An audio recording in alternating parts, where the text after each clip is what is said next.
Today, we're unlocking the meaning behind one of Hinduism's most beloved hymns, the Hanuman Chalisa.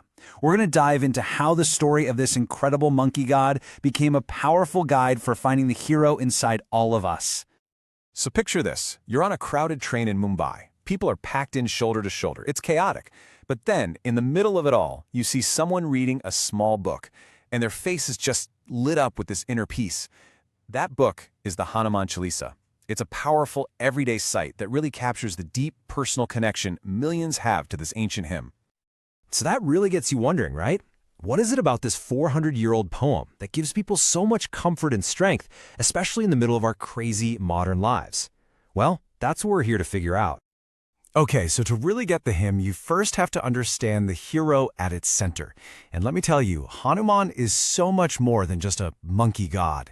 He is this incredibly complex figure, a mix of divine power and real, earthly humility.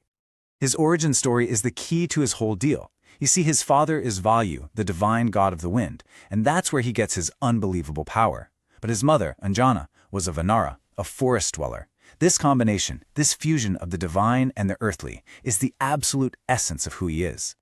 And this duality is right at the core of his character. I mean, he is a mighty warrior, capable of just immense physical force. But at the same time, he is the most humble and devoted servant you could ever imagine. He could solve a problem with pure brute strength, sure, but he's just as likely to use some clever cunning to outsmart his enemies. And, these contrasts, they're not just part of his personality. They're literally woven into the fabric of his being, coded directly into his physical form. Every single part of how he's depicted tells a piece of his story. So, let's break it down. Look closely at what he's holding. The mace, or the gada. That immediately tells you he's a warrior. The flag he's carrying? It isn't his own. It belongs to Ram, which symbolizes his role as a devoted servant. And then, draped across his chest, is a sacred thread. And this reveals a third, kind of unexpected identity, the sage. Now this sacred thread, the Janu, this is a really big deal. It symbolizes a psychological birth, and it marks the person wearing it as someone who's been initiated into the sacred knowledge of the Vedas. So this makes Hanuman, a creature of the forest, a Brahmin, a truly wise sage. Okay, so we've got a warrior, a servant, and a sage all wrapped up in one. Pretty amazing, right? But the symbolism, it doesn't stop there. Get this, even something as simple as his tail tells a story. I mean, just look at the difference here. When Hanuman's tail is lowered, it represents his gentle or Samya form. This is the one he uses when he's with people he serves, like Ram. But when that tail is raised high, that signals his fierce or Rudra form, the one he unleashes on his enemies, like the demon king Ravana.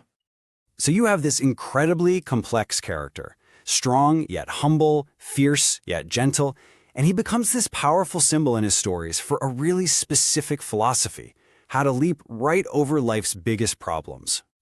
One of the most famous stories about Hanuman actually comes from when he was just a kid. He feels a little hungry, he looks up at the sky, and he sees the sun. But to him, it's not a giant star. He sees a ripe, juicy fruit. And so what does he do? In this amazing feat of power, he just leaps into the sky to go eat it. Think about that for a second. The sun, the center of our solar system, a blazing ball of fire. And to him, it's just a snack. This story isn't just about how strong he is. It's a powerful metaphor for his whole perspective on obstacles. And this is what that power really symbolizes for believers. If Hanuman can treat the sun like a piece of fruit, then he can influence the cosmic forces, the grahas, that are thought to map out our destiny. This is exactly why people turn to him. They believe he can help them cope with any crisis, no matter how huge it seems. And the way he pulls off these incredible feats is by embodying this principle called dharma. But dharma in this sense isn't just about a set of rules. It's about the very human ability to grow beyond your own hunger, your own fear, and to make room for other people. It's all about empathy and selfless action. There's a line in the Chalisa itself that just captures this perfectly. All tough jobs in this world become easy with your grace. And that is the central promise of the hymn, that by taking on Hanuman's mindset, the impossible can actually become possible. All right, so this brings us to the real heart of it all. The Hanuman Chalisa isn't just about worshiping some hero out there. It's really a manual for activating the hero that's inside of you. And I want to be really clear about this. The hymn isn't meant to be just a biography that you admire from a distance. No, it's a psychological tool. Chanting it is a way to internalize Hanuman's best qualities, to face your own challenges with strength, to serve a cause that's bigger than yourself with real devotion, to accept the reality of your karma, and in the end, to find joy through compassion for others. And that leads us to one last really powerful metaphor. In his most famous act, Hanuman leaps across an entire ocean to get to Lanka. The Chalisa offers its readers the same kind of strength, that psychological leap you need to cross your own personal oceans of fear, grief, and difficulty. So we'll leave you with this thought to chew on. The hymn promises that impossible tasks can become manageable. This isn't about some kind of magic. It's about a shift in your mindset, from fear to strength, from being selfish to being of service. And so the question for you is, what is the impossible sea that you need to cross?